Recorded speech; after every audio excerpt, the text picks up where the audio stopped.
organic is a program run by the U.S. government. They're not good marketers. They're not known for their speed of execution either. They're not, exactly. And like you said, we have social media now. We have ways of getting messages out to millions or billions of people in the immediate term. And we want to be the most consumer-friendly attribute, most consumer-friendly certification that consumers interact with on a daily basis. This is Evolve CPG, a community of purpose-driven brand leaders who not only believe in better, but actively pursue it. That's better products, better brands, and better leadership for a better world. I'm your host, Gage Mitchell, founder and creative director of Modern Species, a sustainable brand design agency helping better brands grow and scale their impact. On today's episode, we're speaking with Turner Wyatt, CEO of Upcycled Food Association, about his purpose-driven career and the movement to reduce food waste.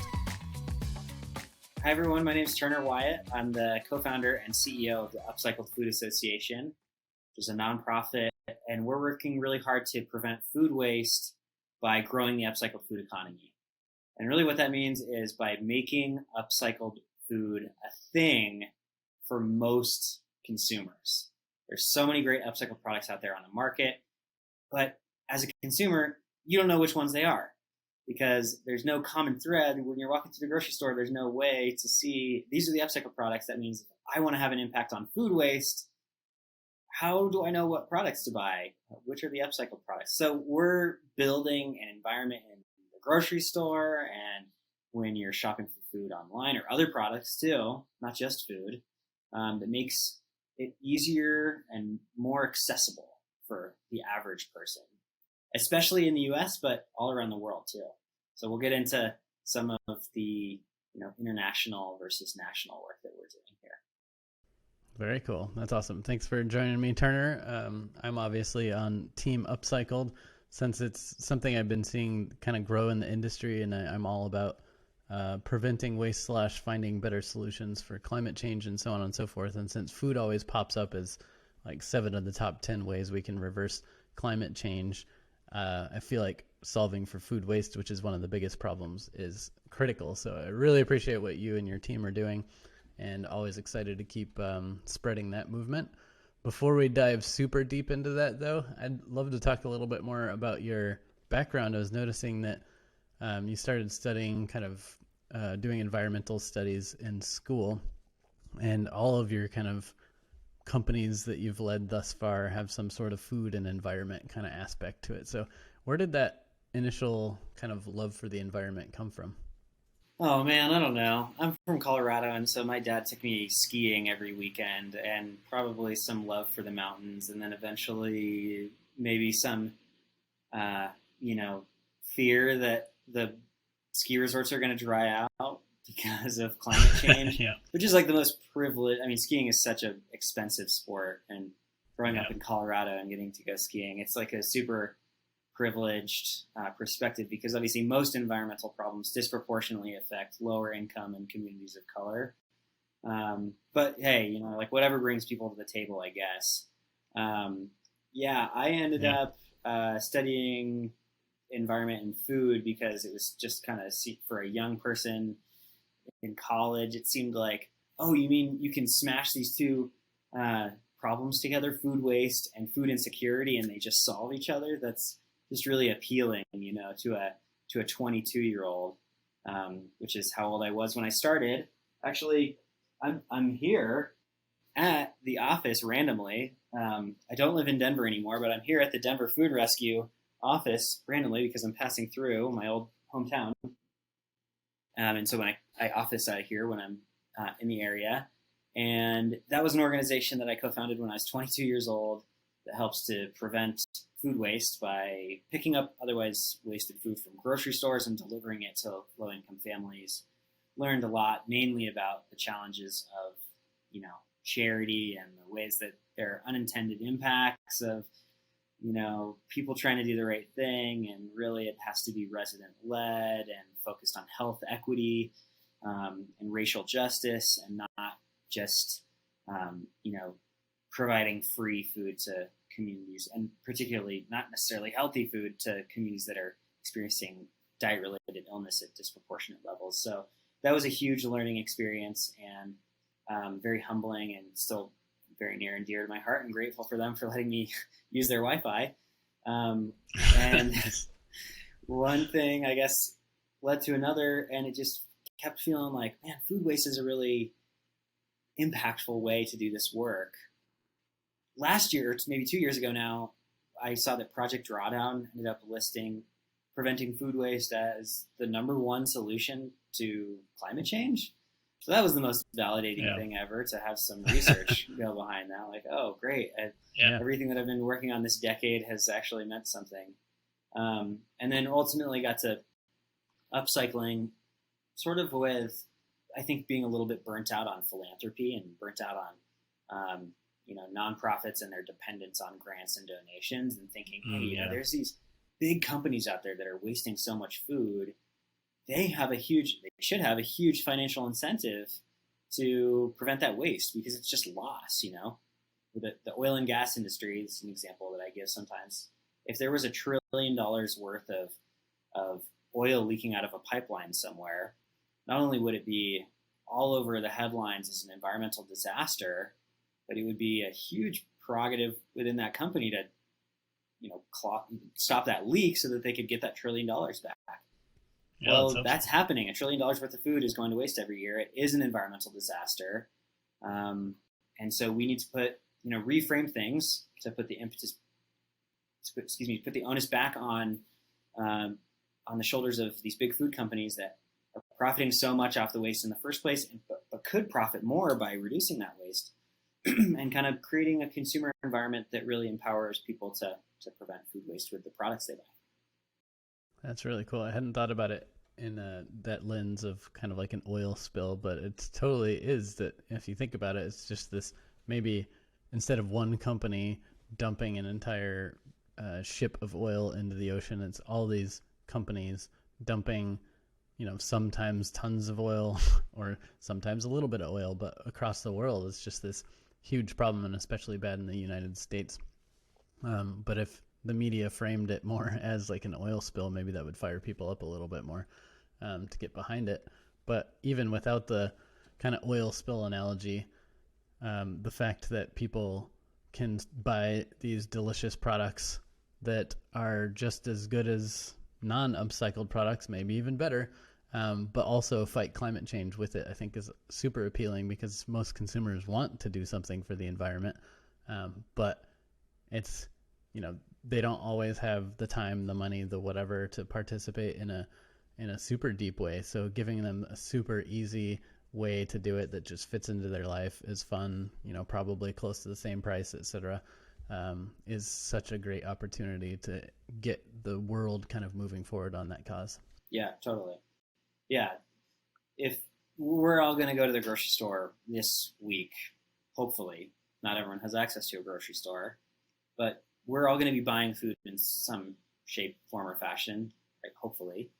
And so I think the reason that it's really exciting to me is it's like, you can make the solution align with something that someone already does, and it's beneficial to the environment and beneficial to business at the same time. Think about how many examples of that there are in the world. Very few. Like, normally when you think about a business doing something that is good for the environment, it's like investing money in activities that reclaim their negative impact on the environment elsewhere, that their normal business operations just inherently creates.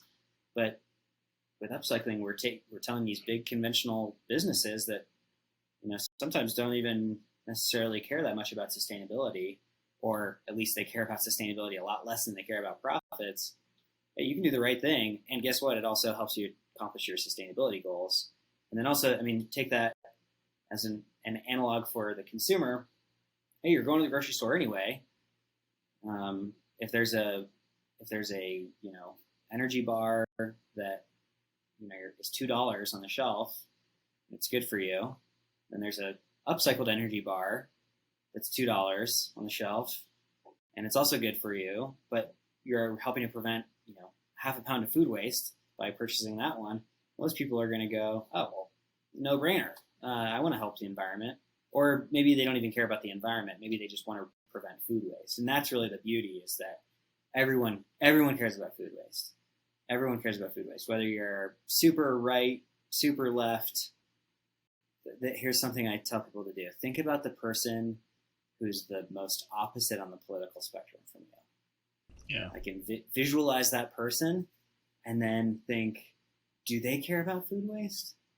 The answer is probably yes. And no matter how much you disagree with them on everything else, you probably agree with them on food waste, because according to Mattson, 99% of people care about food waste, and 95% of people want to do something about it in their own lives. And so it's kind of like, well, wait, we have the best solution to climate change. Everyone agrees. It makes businesses more money. And so I think, it's all this alignment that has made this movement really exciting, and why there's so much momentum, I think.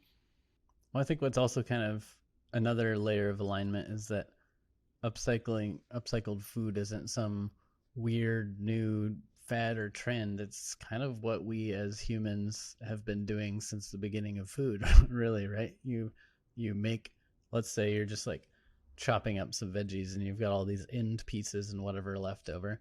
Like historically, people might take those end pieces and make a broth out of it, or do something like that. Or maybe you're cooking some meat and you throw the bones in the soup to make a beef bone broth, or like there's just all these kind of things where we're used to, at least historically used to, trying to use the whole animal or the whole plant or the whole whatever to get its best use. But a lot of industrial food waste is just not doing that anymore, not using every little piece of it, not taking advantage of those awesome byproducts. I probably talk about this example a little bit too much, but I just love the sauerkraut example, where there's just so much juice left over from the process of making sauerkraut that they started selling gut shots, which are also, good for you to drink, the probiotic, sauerkraut juice. And then that product took off so well that they needed to then turn around and make more sauerkraut to supply the demand for gut shot. And so they had all this leftover fiber, like all the sauerkraut that they weren't necessarily using anymore. So then they created chips out of the leftover sauerkraut, right? But it's all these ideas of, it's not waste, right? It's only waste because we're too busy or too lazy or too whatever to do something with it. But in reality, it's all just really awesome, still good, nutritious, tasty food in all those cases. We just haven't been putting it to its best use. Yeah. Yeah, I love that example. Keep saying it. Don't worry about saying it too much. It's a great example. Yeah.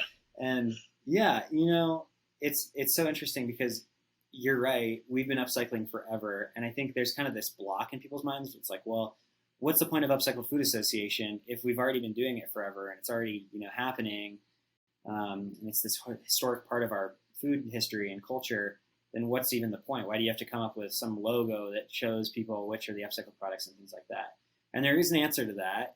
And it's that we've become disconnected. A century or so ago, when everything started to get more industrialized, or continued to become more industrialized, the food system did also. And we centralized power for the sake of efficiency to maximize profits. It's that's why we have, the big five crops that most of our land is dedicated to, and why there's some foods that tend to be less healthy and tend to be marketed towards lower income people that cause diet-related illnesses. And that's why, people who, lack access to healthy food tend to, have these diet-related illnesses. And that's why the number of farmers as a portion of the population has just tanked. And, there's all these kinds of things. And so it's no one's fault, really. Well, I mean, I guess you could kind of point the finger at like the industrialized food system, but it just kind of has happened as a result of our economic system. We've become more and more separate from our food. Most people don't know where their food comes from. They don't know about the impact that their food choices have on the environment or other people. And in reality, it's one of the most powerful decisions that you can make in your daily life about the impact that you want to have on other people and the environment. And so what this is about, it's not about reinventing the wheel. The upcycled industry is about reconnecting with the food and with the land, with each other, and kind of reconnecting with almost the spiritual component of it too. You know, this is the moments that we spend together around a table, that we cherish them, and really kind of bearing witness to that, and recognizing the significance in that, and also the significance of the impact that we can have by making the right choice over the wrong choice.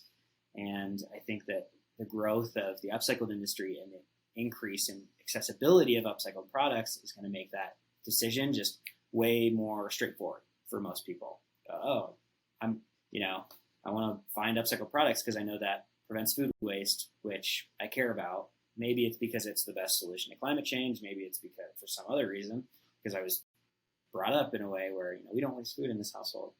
So it's exciting because it's really about engaging millions of people around the world with this really sort of natural relationship that we should have with our food and with each other. And there's sort of makes those things more accessible to us. So. Yeah, I mean, it's kind of like the organic movement, right? Historically, since the beginning of time, all food was organically grown. And then it wasn't until kind of a similar period that you're talking about, industrialization of food and so on and so forth, that we as a species started cutting corners on our food and trying to put inputs in that weren't meant to necessarily be there, but that might speed up things a little bit more. And then next thing you know, we're depleting nutrients and doing all these kind of nasty things that we then had to go and step back and say, wait a minute, what's happening here? How is all this going to, downhill? How can we make sure we get it back going uphill? And we realized that we just need to go back to doing things the way we were doing them. But the problem was there was no clear definition. There was no word per se for it. There was no agreement on what was and wasn't the right way to do it. So the industry had to come together and create the organic standards and then launch an organic seal so that people that did want to buy food that was made that way could recognize it, and it was verified by a third party on shelf. So same thing with the Upcycled Food Association, right? Like, people have been upcycling, companies have been doing it, not calling it upcycling, and people in their homes have been doing it forever. But that doesn't mean there's not value in coming together around a shared definition and a symbol that we can use to let people easily identify the products that fit their whatever they're trying to shop for on shelf, and gives everyone kind of unifying messaging and a better way to kind of talk about the problem. So, of course, I feel like it's just the next big kind of food movement is, get your organic, get your gluten-free, get your whatever it is that you're into, but now also get upcycled. Why not? Yeah. Man, one of my favorite realizations that I have had this past year with COVID and everything else is we have more in common than we think a lot of the time. And what you're pointing out is that big food companies have been doing upcycling for a long time. You've been doing upcycling in your home, maybe. You've already had some product that maybe they called it something else, not upcycled food, but something else. And if we recognize the similarities that we have across our food supply chain and also just between individuals as people, that's a really powerful thing because it allows us to align and talk about what we're doing better together. And the reality is all these people are already upcycling, and we're trying to encourage more people to be upcycling, using otherwise wasted foods to make new products, and align under one banner, under one message, because we know that at the end of the day, we have clocks a ticking on climate change, and we got to figure some of this stuff out like now. And that means we have to get a ton of people, like billions of people, to all do the right thing. And so if we use the collective voice of hundreds of businesses and millions of consumers to all be calling it what it is, like, hey, this is upcycled. We're preventing food waste here. We're growing towards a circular economy. We're using this kind of centralized, standardized language. Hey, the best way to prevent food waste is to buy upcycled products. Upcycled makes preventing food waste really easy for people to engage with the products they buy. that helps to make it more of a thing, right? And at the end of the day, that's what consumers respond to. When you go to the grocery store, you're looking for the things that matter to you. Is this healthy? Is it affordable? Is it nutritious? And then somewhere, hopefully in the number 4 slot there is like, what kind of impact does this have on other people? And just making that really, really easy and accessible for people. And so thanks to your help, specifically, Gage, we've been successful in developing a banner, a flag, a unifying seal, which is, as you said, similarly to the organic industry, it's a logo. And a logo is just a logo unless it's more than a logo. It's more than a logo if it is the vision for a more sustainable future, a more healthy, equitable, circular food economy that allows people to make easy, sustainable decisions every day. And that's what the Upcycled certification program mark is it's a cue to consumers to go, oh, here's that logo that I've been seeing all over the place on a Super Bowl commercial, hopefully one day, or before a YouTube video or something like that. I care about that. That's something that I am going to look for. And then you walk into the next aisle. Oh, there's another upcycled product. I'm going to pick that one out too. And so we're really excited about the way that the Upcycled Certified mark and program is going to change our whole retail industry, food industry, everything. Nice. That's awesome. Yeah, was excited to help create that certification mark and help build out the brand.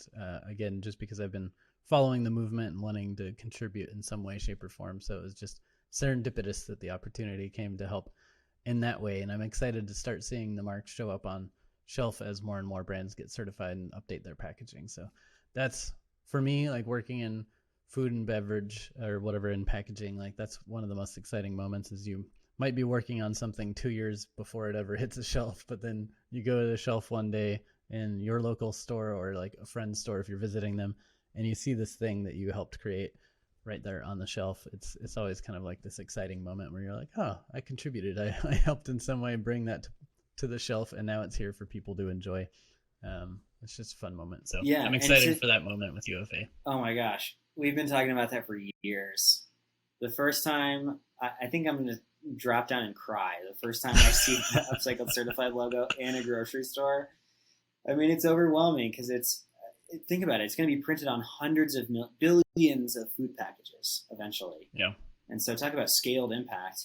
Even a big food company can use its millions of dollars of marketing budget and, reach, X number of people. But if you have literally hundreds of businesses all around the world using the same logo, printing it on pack, that people are going to see that. And then marry that with social media and with other, web-based marketing efforts and all kinds of things. I mean, this is going to be something I really do believe it's the next organic, in that in the years and decades to come, hearing and thinking about that word upcycle when you're shopping online or in the grocery store, it's going to be just as or even more common to use that word in those ways as the word organic is today.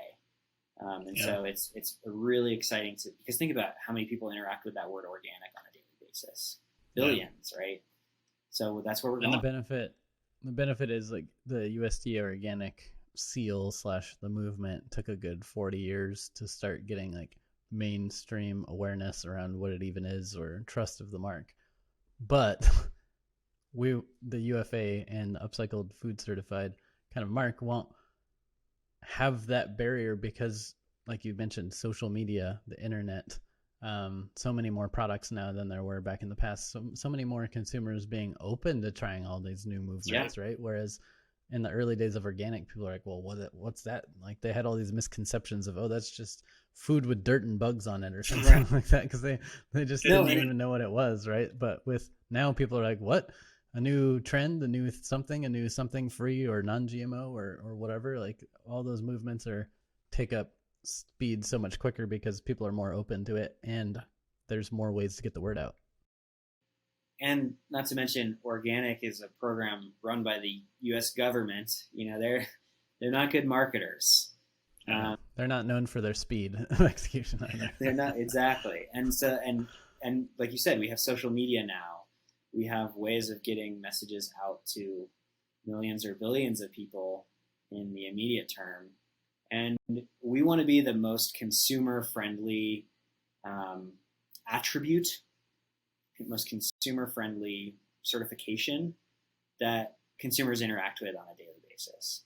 Which means, there's a lot of really successful programs out there that signify to different groups of people really important things, like, hey, this product is kosher. That's important for a lot of people to know. And it's great that those things are out there.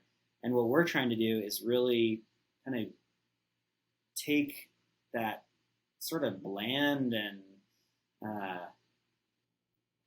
almost like paternalistic, like label of like, this is or isn't this thing, and bring it to kind of apply some modern marketing strategies to it. Being just the most modern and sophisticated marketer. Make it more storyteller, approachable, interactive, that like people can participate in it. It's not just a stamp of approval from some entity, from some overlord, Yeah, exactly. It's like something that you can participate in, and that you are really the driving force of, and that you're having an impact on climate change every time you make this decision. And again, you, Gage, in Modern Species, helping us create the logo and doing all of the multiple rounds of research with consumers to figure out what's going to resonate and what's going to look good and what's going to grab people's attention, what's trustworthy.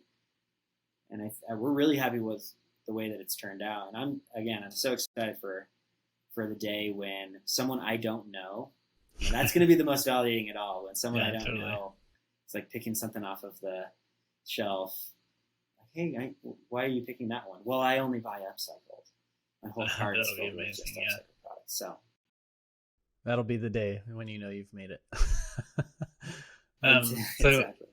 Before you were CEO of UFA, you already mentioned the Denver Food Rescue that you launched, I'm pretty sure while you were in like your second or third year of school, but then you somehow also managed to launch a couple other organizations around the same time. I think both also focusing on like sustainability and food. So first of all, how the heck were you launching so many businesses while you were in school full time? I assume it was full time, but then also what kind of lessons did you learn from those companies that led you into, or that gave you what you needed to help run the UFA?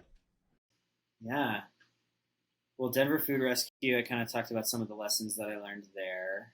Another company that I think you're referring to, Bondadosa, which you can look up online. It's still a great food access business, for-profit business that's operating here in Colorado. And then another great organization that I'm on the board of still is Fresh Food Connect, which makes it super easy to solve the zucchini problem. Any backyard gardener might be chuckling, knowing that, of course, there's this time of year right now, August through September, when you have way too many zucchinis. What the heck am I going to do with all these? Well, you can donate them, because there's people who would love that healthy, homegrown, most high quality food you can imagine, homegrown. You can't beat that, right in their neighborhood, and you can help provide it to a neighbor using this app, Fresh Food Connect. And I think all of these things kind of led me to Upcycled Food Association, and the common thread that I've in reflecting on all these projects and other ones too, honestly, some upcycling projects, working with local breweries to make beer out of otherwise wasted bread, and doing some policy stuff. The commonality is this: what's the barrier to markets? Markets can cause problems, and they can also solve problems. The market for, this is kind of a terrible example, but the market for blood diamonds, the market for ivory, there's like these really immoral, terrible products out there. You could also say like the market for fossil fuels. So Yeah. these are markets that can cause problems. Because they have so much influence and money, they can solve problems too. And what's unique about them is the rate at which they can solve problems. And because we only have 7 years or so to avoid the worst climate-related disasters, we're like, well, after we figure out avoiding the worst effects of climate change, then we can backpedal and start from scratch and build a totally sustainable and equitable economy. But in the meantime, we just got to do something big right now, right? And so markets can help to solve problems in the immediate term. Well, what are the barriers to markets taking off? With the homegrown food economy, which is maybe not something that people have thought about, but wouldn't it be better if we lived in a world in which homegrown food that was grown in your neighbor's backyards, made up a larger portion of the total food industry than it does today? Yeah. Wouldn't it be better if a larger portion of our food industry, our food economy, was made up by products that help to prevent food waste? Definitely. In the case of Denver Food Rescue, wouldn't it be better if if more of our neighbors, 100% of our neighbors, had access to healthy food that benefits their lives and their ability to learn and be healthy, versus only having access to products that cause or lead to diet-related illnesses? Okay, so in each of those categories, what's the barrier? Turns out for upcycled food, it's consumer education. That's the barrier to that market. 80% of people want to buy upcycled products, but only 10% know what they are. Okay, so if we want 80% of people to be buying upcycled products, because that's how many would buy them, we have to educate a ton of people. Great, there you go. In the case of homegrown food, there's like $1 billion of homegrown food grown out there. 70 million Americans have backyard gardens. So what's the barrier to all of that food being a legitimate participant in our food industry? Well, we found out that it's logistics. We have to create platforms for commerce and distribution of this food, and so that's basically what Fresh Food Connect does. And for a healthy food economy, like the one that Denver Food Rescue is helping to create, what's the barrier? Well, it turns out that one's the most complicated because it's not just some economic wizardry. It really is about community. And sometimes that's the barrier. Sometimes it's consumer education, sometimes it's logistics and technology, and sometimes the barrier for a particular market that you want to see take off is community itself, and having close relationships with your friends and neighbors, and having ways to support your neighbors by helping to increase their access to healthy food. So that's the common thread, is figuring out, okay, what's the world that we want to live in 10 years, 100 years? How can we use the tools at our disposal, like our economy in different markets, to create that future? And then identifying for each of those markets, what's the barrier for that market taking off? And so that's my soapbox for the day, Gage. Nice. I'll get off it now. That's my TED Talk. Good. So you have this kind of like natural tendency maybe to focus on solving a problem and looking for the barrier, keeping that problem from being solved in a large scale, which is awesome. Way to look at things. And I think that's where more businesses need to not be focusing on, I've got the solution, who's got a problem this fits, but more like, hey, there's this problem. There's probably hundreds of solutions. Let's figure out the best one to start with, start there, and then let's create the other 99 over time as we grow the movement, right? So I think that approach makes total sense. And you can see that common thread in all the things you've been doing. Out of curiosity though, like how did the UFA end up getting started? Because you were working on these other projects. You were dipping your toe in the water of upcycled food at the same time as a bunch of others, and somehow you all came together and created this new organization. So tell us a little bit more about that story. Yeah, so here at Denver Food Rescue, during the 7 or so years that I was executive director, we had a ton of waste. And every food rescue nonprofit out there will tell you, oh, we get way too much bread, or oh, we get way too much candy or soda. A lot of really crappy stuff gets donated, unfortunately. So what do you do with that? Like, there's got to be, and sometimes when we throw away tons and tons of this perfectly good bread, it's just no one really wants it. And you don't really feel great about providing a ton of bread to, like, in some cases, immigrant communities that they don't really eat bread maybe, or they don't want it. And, it's up to them. And sometimes it can cause diet-related illnesses, and you definitely don't want to do that.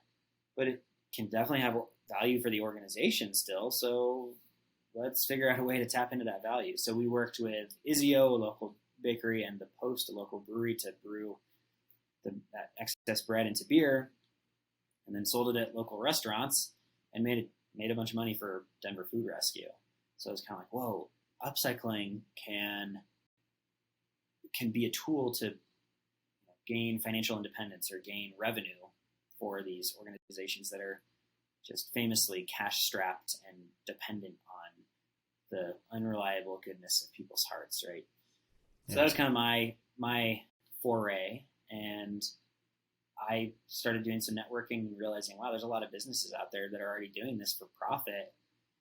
What if but this company over there is saying recovered, this one's saying upcycled, this one, let's call it the same thing so that we can start communicating to consumers in a more clear way, and make it easy for not just boutique expensive snack brands to be doing this, but to make it easy for big food companies to say, you know what, we're gonna use, like for LaCroix, to say we're gonna use an upcycled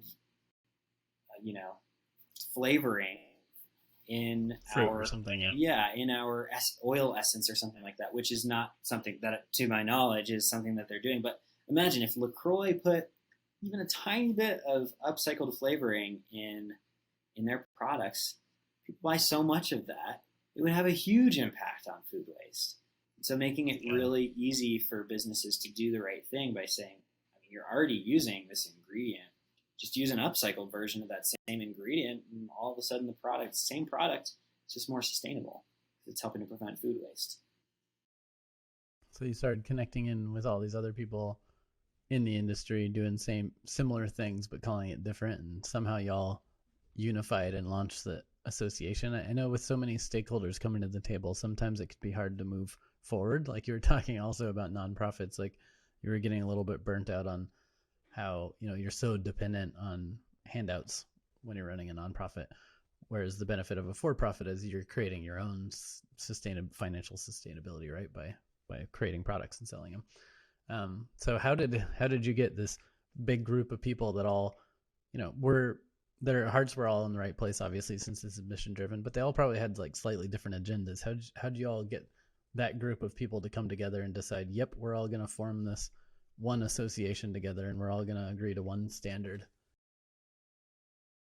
Yeah, well, I think part of it was a rising tides raises all ships mentality. If, like I said, 80% of people would buy upcycled products, but less than 10% actually know what they are. And then a follow-up study that one of our board members, John Deutsch, helped with, found that it might be even less than 3%, which is not meant to be discouraging. It's meant to show there's a ton of white space. We get the privilege of making a first impression in an organized way for most people, rather than kind of misunderstandings to kind of make their way through the grapevine for people about what upcycled food is. We get to get organized and then go out to 97% of people all at once and go, here's what it is. We got to think about how we wanted to present it and frame it. And that's a rare opportunity and a really exciting one. And so there's so much white space that is kind of like, well, even if I'm not doing things that directly improve or benefit my business, just raising people's awareness of upcycling is gonna sort of indirectly help my business out. So that was part of it. The other part was just letting it be super business led. a lesson that I learned at Denver Food Rescue is that you can't come into a low-income community and say, here's what you need, here's a bunch of food. It has to be genuine. If you want to build sustainable solutions, you have to let the people who have the most lived experience of the problems, have the most power in determining, power and agency in determining the solutions. And so by really putting the ball in the court of all these businesses and saying, okay, what are the common things that we all agree on, that you all agree on as people with lived experience, that are going to help grow this industry? And by and large, everyone said it was consumer education. We need a system for standardization. We need a certification program so that we can track how much food waste is being prevented by this industry and report it out to consumers in transparent and compelling ways. And that was something we heard time and time again. And so now we have Upcycled Certified, which is not only a way to indicate to consumers, hey, look, here's the logo. That means this product is upcycled. But it also gives us a tool for standardizing the collection of data about that set of products. In other words, looking at our spreadsheet right here of all the products that have gone through certification, which is 70 or so. The Upcycled Certified was only launched a number of weeks ago, so we're just getting started. And just with this fraction of the number of upcycled products that we know are out there that have been certified, we've been able to account for more than 3.3 million pounds of annual food waste prevention that's taking place as a direct result of these products. And so as more businesses get certified, we're learning a lot about the impact of this industry. And I think it's going to totally blow our expectations out of the water and show just how big of an impact people can make by choosing upcycled products. Yeah, that's amazing. Obviously, I'm aware of the benefits of kind of collective marketing, like all getting the same story so that consumers have more clarity instead of confusion around, wait, is this the same thing as that thing? And like, what's the difference between these two certifications and so on and so forth? But I wasn't thinking about the value of that shared data set as well. That's really powerful and cool too. Love it. And as you mentioned, the certification just launched, a handful of weeks ago. The association itself is only a couple of years old or something like that. And you've already got, I don't know the exact number, but I think it's like over 100 members, probably quite a bit more than that. A lot of interest from the industry on going through the certification program, which is brand new. So obviously it's taking off quick, has a lot of steam behind it. I also noticed on your LinkedIn profile that you were like top 20 leaders, emerging leaders in food. You were 40 under 40 and all these other kind of accolades that you've gotten. So you seem to have a natural knack or something for like growing things fast, like getting early success and then kind of going from there. So I'm just curious, based on your history, I'm guessing that you're just getting started in the profession, in your career, in this upcycled movement. So what are you looking forward to in terms of like what's the next big goals you're working towards personally, professionally / with the UFA? Well, there's an ego boost, Gage.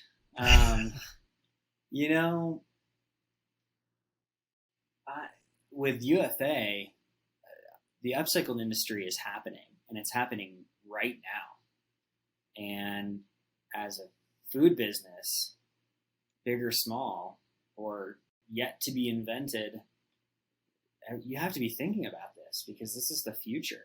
I mean, it doesn't make sense to be wasting 30% of our food anymore. And so these are the first businesses and the first investors that are kind of taking a stand on this and saying it's unlikely that this is a problem that is going to survive the next century. And so what if we make the investments and position ourselves to be a leader in this space? And from a practical investment standpoint, it's a no-brainer. And so where is this going for Upcycled? I think, like I said before, I think that billions of consumers in the decades to come are going to be using and thinking about this word upcycled when they buy food for themselves and pet food and cleaning products for their house and anything. I mean, there's a whole circular economy waiting to be tapped into here that uses otherwise wasted, ingredients of all kinds to make new products. And isn't that what we want to be investing in a world that we know has a growing population? We don't want to necessarily scale back on our production of food, knowing that there's going to be 9 billion people living on the planet by the end of the century, or maybe even 2050. I can't remember. And so let's just make better use. We don't have to keep deforesting the Amazon. We just have to make better use of the food that we already have under till. So these are obvious things that are going to happen. And it's just, it's nothing special about me or even this organization. It's just like, when you think back to the 80s, like, oh yeah, of course the organic industry would have taken off, because that's just like a part of life and a part of the decisions that consumers want to make. And decades from now, we'll be looking back on this like, yeah, of course, surprised it didn't happen sooner. And I am surprised that the upcycled industry hasn't caught on sooner, but here it is. We're always catching up to relearning lessons that we ultimately know we have to reconcile. And for me personally, I'm just excited about all the great solutions that we're going to see come into play over the next century or so, especially those led by women and the LGBTQ community and by people of color and people from the global South. And, I think that ultimately environmental and social justice are codependent, and that, one cannot exist and does not ever exist without the other. And as we build a more sustainable future and a more circular economy, that's going to mean it's going to be more opportunities for people who have been historically marginalized by the systems of power in our societies. And so, I think my job as a privileged person is to kind of just support the people who have those ideas as much as I can, and make connections and kind of try to be a good steward to people's creativity and ideas and stories. That's beautiful. Well said. And another thing that just occurred to me as you were talking is, with the upcycled food movement versus organic or non-GMO or some of these other, gluten-free or whatever movements out in the world, often they had like an enemy that was spending vastly more money trying to fight against that movement. Whereas upcycled food movement, the enemy is just waste. Like, there's nobody out there, there's no Monsanto out there saying, don't listen to those crazy people, waste all the food. Like, there's nobody out there like fighting against it. So I feel like there will be faster growth than even any other kind of movement, like even the non-GMO movement that took off so much quicker than organic, right? But I think there's nothing stopping it, right? Yeah, because there's companies that are profiting a ton off of GMOs. And so any of those companies, they look at non-GMO as a threat. And I'm not taking a stance on non-GMO. I think, people deserve to know what's in their food, of course. But the point is, like, 99% of people agree on this thing. It's like the one thing that everyone agrees on. There's no one out there saying, like, you can't call that cheese because that's not dairy. Like, you can't call that a burger. And it's like, you kind of have to roll your eyes at those. I mean, I know it's people's livelihoods, but still, like, these arguments. But yeah, it's just all kind of infighting. Like, you're about to devalue my product. You're about to take money out of my business or whatever. But with upcycling, it's like everyone benefits. All companies can participate, and therefore they're all going to kind of do it together, which I think is powerful and just speaks to the future potential of what the UFA is doing. Is, unless all of a sudden some organization crops up that benefits off of everyone else failing in this industry, which I don't foresee that like it's going to be fast, explosive, and it's going to raise so much consumer awareness, and the industry is going to be behind it, and everyone can kind of agree on something. Plus, it helps climate change too. So that's I'm excited to see where it goes. Yeah, no one loses if it grows, and everyone wins if it grows. And when those two things are, sometimes it's both and or either or, but when they're both true, there's no losers and everyone wins. it's a super powerful, rare opportunity to align businesses and the environment and consumers and everything. So I hate to say like jump on the bandwagon because that makes it seem like trendy, and that I don't really think there's going to be like a counterculture to this, of like, oh, not upcycled because somehow there's like a more active or more progressive counterculture that is going to go beyond that, because it's like there's nothing that we can reducing food waste is the number one solution to climate change, and everyone agrees, and so there's just like so much compounding benefit to that. So yeah, I'm really excited to see kind of in the coming years how the masses react to things, because of course there's always spin and there's PR and things like that, and it'll be a great learning experience no matter what.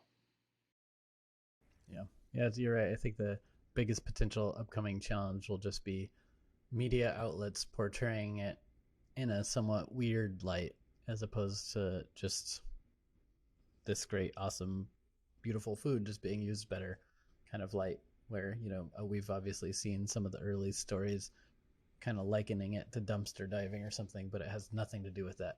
So that's part of the movement of Upcycled Food Association, is to make sure that stories that do get out there are good stories. Yeah. That's awesome. So as we kind of wrap this conversation up, which has been lovely talking to you, I'm curious, do you have any advice for brands looking to get into upcycling or looking to maybe talk about their upcycling better? Like, what have you learned so far that could help them out? Well, looking to get more involved in upcycling, you can join Upcycled Food Association, which brings you closer to the center of gravity of this growing movement and connects you with lots of other businesses that make it really easy to make products, maybe even products that you already have, upcycled.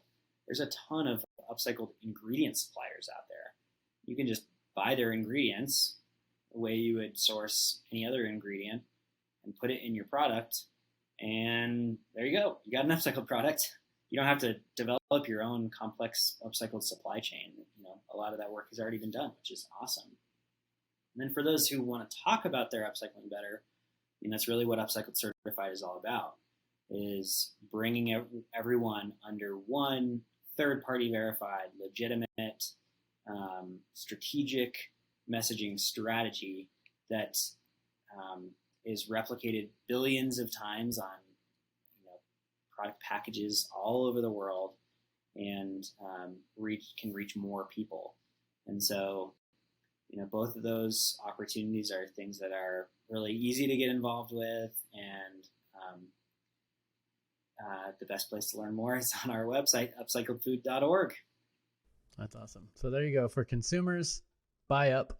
For brands and manufacturers, join up, and then certify up. Perfect.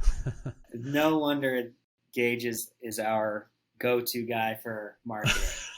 This is the guy who made the logo, who made our website, it's well said. Nice. Thank you. Well, thanks for the shout outs. And thank you for spending some time in your crazy busy schedule. I know you've got a lot going on, so much impact that you're moving forward. So thanks for doing what you do. I'm excited to see where you continue to go, both UFA and you personally. And again, thanks for coming out and spend a little time sharing your wisdom, knowledge, and story with our community. My pleasure. And same to you, Gage. Thank you. Cheers. Cheers. Thanks for listening. If you'd like to learn more about Turner or his association, go to upcycledfood.org. Business can be a powerful force for good. Is your brand living up to its full potential? Go to evolvecpg.com to learn about our new impact workshop, Exponential Good. Over 6 weeks, we'll be thinking bigger, getting relevant, spreading throughout, going exponential, working backwards, and making it real so you can walk away with a clear vision and a detailed action plan for scaling your brand's positive impact exponentially. Subscribe to our podcast and YouTube channel for more innovator interviews, expert advice, and leadership discussions. If you like this episode, leave a heart, thumbs up, or review and share it with your colleagues. As an ever-evolving show, we also love feedback, so send us your thoughts or ideas for who we should talk to next to evolve@modernspecies.com.